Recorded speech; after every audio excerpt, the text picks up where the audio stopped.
මේ වගේ මේ ආසන 200ක් තියෙන මේ ඇට්මොස් සිනමා ශාලාවේ මේ ආසන පිරී ඉතිරි ගොස් තිබෙන්නේ ඔහුට තිබෙන ආදරය නිසාමයි. රංජන රාමනායක ඔබට මතක නම් 1986 දී තමයි කලා කේන්දර පිවිසෙන්නේ. භාග්‍ය ටෙලිනාට්‍ය ඔබට මතක නම්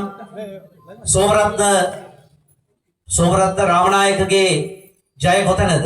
සනෝජ පිබිලේක වැඩ කරපු පළවෙනි චිත්‍රපටය.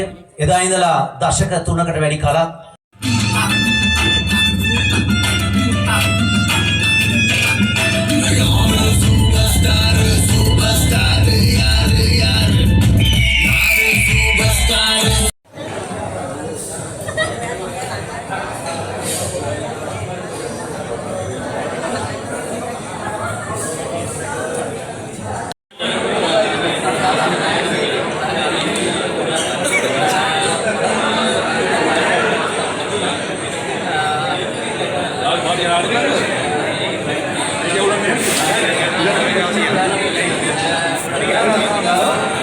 Gracias.